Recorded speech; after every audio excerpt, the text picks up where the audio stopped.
ಕೊನೆಗೂ ಸಿಕ್ತು ಸಾಕ್ಷಿ. ಒಟ್ಟಾರೆ ಕ್ಷಣ ಕ್ಷಣಕ್ಕೂ ರೋಚಕತೆಯನ್ನ ಪಡೆದುಕೊಳ್ತಾ ಇದೆ ಧರ್ಮಸ್ಥಳ ಎಸ್ಐಟಿ ಪ್ರಕರಣ. ಅವಶೇಷ ಸಿಗದೇ ಇದ್ರೂ ಹಠ ಬಿಡದ ಸಾಕ್ಷ್ಯಾಧಾರ ಭೀಮಾ ಹಾಗೂ ಎಸ್ಐಟಿ ಅಧಿಕಾರಿಗಳು.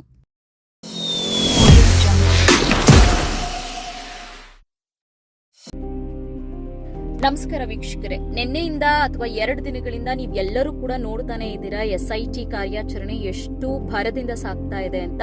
ಸೋಷಿಯಲ್ ಮೀಡಿಯಾದಲ್ಲಾಗಿರ್ಬೋದು ಅಥವಾ ಟಿವಿನಲ್ಲಾಗಿರ್ಬೋದು ಈ ಎಸ್ಐಟಿ ವಿರುದ್ಧ, ಈ ಧರ್ಮಸ್ಥಳ ಕೇಸ್ ವಿರುದ್ಧ ಪರ ವಿರೋಧಗಳು ನಡೀತಾನೆ ಇದೆ. ಅದನ್ನ ನೀವೆಲ್ಲರೂ ನೋಡ್ತಾನೆ ಇದ್ದೀರಾ.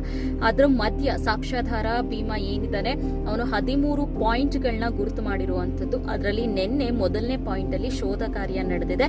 ಆ ಪ್ರತಿಯೊಂದು ಪಾಯಿಂಟ್ ಅಲ್ಲೂ ಕೂಡ 15 ಅಡಿ ಅಗಲ 8 ಅಡಿ ಆಳ ತೆಗಿಬೇಕು ಅನ್ನೋದು ಆಗಿರುವಂತದ್ದು. ಆದ್ರೆ ಮೊದಲನೇ ಪಾಯಿಂಟ್ ಅಲ್ಲಿ ಆಗಿದೆ. ಆದ್ರೆ ಅದರಲ್ಲಿ ಶೋಧ ಕಾರ್ಯದಲ್ಲಿ ಯಾವುದೇ ರೀತಿಯಾದಂತಹ ಕುರುಹುಗಳು ನಮಗೆ ಸಿಕ್ಕಿಲ್ಲ. ಇವತ್ತಿಂದ 2ನೇ ಪಾಯಿಂಟ್ ನಲ್ಲಿ ಶೋಧ ಕಾರ್ಯವನ್ನ ಶುರು ಮಾಡಿದ್ದಾರೆ. ಆ 2ನೇ ಪಾಯಿಂಟ್ ಅಲ್ಲಿ ಸಿಕ್ಕಿರುವಂತಹ ಒಂದು ಎಕ್ಸ್ಕ್ಲೂಸಿವ್ ನ್ಯೂಸ್ ಏನಪ್ಪಾ ಅಂತ ಅಂದ್ರೆ, ಕೆಂಪು ಬಣ್ಣದ ಬ್ಲೌಸ್ ಮತ್ತೆ ಬ್ಯಾಗ್ ಪತ್ತೆ ಆಗಿರುವಂತದ್ದು. ಅದರ ಜೊತೆಗೆ ಪಾನ್ ಕಾರ್ಡ್ ಮತ್ತೆ ATM ಕಾರ್ಡ್ ಕೂಡ ಸಿಕ್ಕಿದೆ.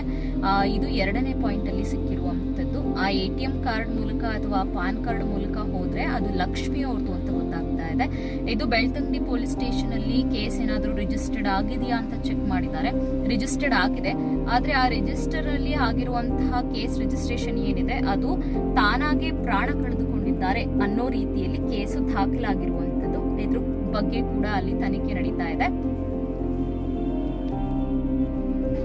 ಆದ್ರೆ ನಮಗೆ ಇಲ್ಲಿ ಕಾಡ್ತಾ ಇರುವಂತಹ ಪ್ರಶ್ನೆ ಏನಪ್ಪಾ ಅಂದ್ರೆ, ತಾನಾಗೇ ಪ್ರಾಣ ಕಳೆದುಕೊಂಡಿದ್ದಾರೆ ಅಂತ ರಿಜಿಸ್ಟರ್ಡ್ ಆಗಿರುವ ಕೇಸ್ ಏನಿದೆ, ಈ ಲಕ್ಷ್ಮಿ ಅನ್ನೋರು ಆ ವಸ್ತುಗಳು ಇಲ್ಲೇ ಸಿಗೋದಕ್ಕೆ ಹೇಗ್ ಕಾರಣ, ಭೀಮಾ ಗುರುತಿಸಿರುವಂತಹ ಸ್ಥಳದಲ್ಲೇ ಸಿಗೋದಕ್ಕೆ ಕಾರಣ ಏನು ಅನ್ನೋ ತುಂಬಾ ಪ್ರಶ್ನೆಗಳು ನಮಗೆ ಕಾಡ್ತಾ ಇದೆ. ಈ ಪ್ರಶ್ನೆಗಳಿಗೆ ಉತ್ತರ ಸಿಗಬೇಕು ಅಂದ್ರೆ ಸರಿಯಾದಂತಹ ಕಾರ್ಯಾಚರಣೆ ಆಗಬೇಕು. ಆ ಕಾರ್ಯಾಚರಣೆ ಮೂಲಕವೇ ನಮಗೆ ಇರುವಂತಹ ಈ ಎಲ್ಲಾ ಪ್ರಶ್ನೆಗಳಿಗೂ ಉತ್ತರ ಸಿಗಬೇಕಾಗಿದೆ.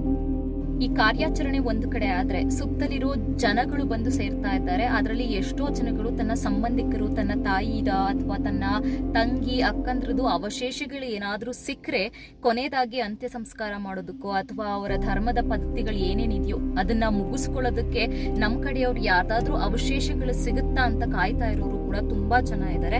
ಇದಾದ ನಂತರ ಕಾರ್ಯಾಚರಣೆ ಮುಂದುವರಿಸಿದಂತೆ ನಮ್ಮ SIT ತಂಡ 3ನೇ ಜಾಗದಲ್ಲಿ ಕಾರ್ಯಾಚರಣೆಯನ್ನ ಶುರು ಮಾಡ್ತಾ ಇದ್ದಾರೆ.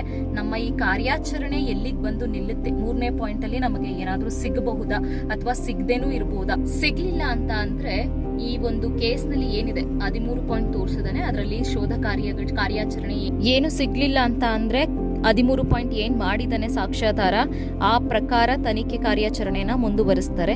ಅಕಸ್ಮಾತ್ ಏನಾದ್ರೂ ಆ 3ನೇ ಪಾಯಿಂಟ್ ಅಲ್ಲಿ ಏನಾದ್ರೂ ಸಾಕ್ಷ್ಯಾಧಾರಗಳು ಸಿಕ್ಕರೆ ಈ ಒಂದು ಕೇಸ್ಗೆ ದೊಡ್ಡ ಟರ್ನಿಂಗ್ ಪಾಯಿಂಟ್ ಅಂತಾನೆ ಹೇಳ್ಬೋದು. ಸಿಕ್ಕಿರುವಂತಹ ಕಳೆಬರಹಗಳನ್ನು ಅಥವಾ ಸಾಕ್ಷಿಗಳನ್ನು ಮುಂದಿನ ಕಾರ್ಯಾಚರಣೆಗೆ ಕಳಿಸುವಂಥದ್ದು. ಆ ಕಾರ್ಯಾಚರಣೆಗಳ ಮೂಲಕ ಆ ಸಿಕ್ಕಿರುವಂತಹ ಏನು ವಸ್ತುಗಳು ಅಥವಾ ನಮಗೆ ಪ್ರೂಫ್ಸ್ ಅಂತ ಏನ್ ಹೇಳ್ತೀವಿ, ಆ ಪ್ರೂಫ್ಸ್ಗಳು ಯಾರು ಸಂಬಂಧಪಟ್ಟಿದ್ದು, ಹುಡುಗಿದ ಅಥವಾ ಹುಡುಗಂದ, ವಯಸ್ಕರದ್ದ ಅಥವಾ ಬೇರೆ ಯಾರದ್ದಾದ್ರೂನ ಅಂತ ನಮಗೆ ಒಂದು ತನಿಖೆಯ ಮೂಲಕ ಗೊತ್ತಾಗುವಂಥದ್ದು.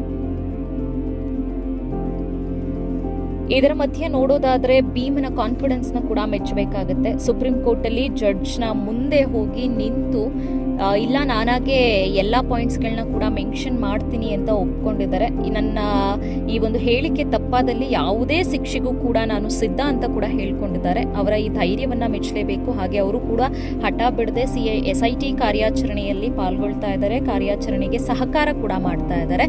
ಇದಾದ ನಂತರ ಮತ್ತೊಂದು ಶಾಕಿಂಗ್ ನ್ಯೂಸ್ ಏನಪ್ಪಾ ಅಂದ್ರೆ, ಬೆಳ್ತಂಗಡಿಯಲ್ಲಿರುವಂತಹ ಒಬ್ಬ ನಿವೃತ್ತ ಪೊಲೀಸ್ ಕೂಡ ಈ ಒಂದು ಭೀಮನ ಜೊತೆ ಈ ರೀತಿಯಾದಂತಹ ಕೃತ್ಯಗಳಲ್ಲಿ ಕೈ ಜೋಡಿಸಿದ್ದಾರೆ ಅಥವಾ ಅದನ್ನ ಸಹಕಾರ ಮಾಡಿದ್ದಾರೆ ಅಂತ ಹೇಳ್ಬೋದು. ಅದರ ಬಗ್ಗೆ ಕೂಡ ಈಗ ತನಿಖೆ ನಡೀತಾ ಇದೆ.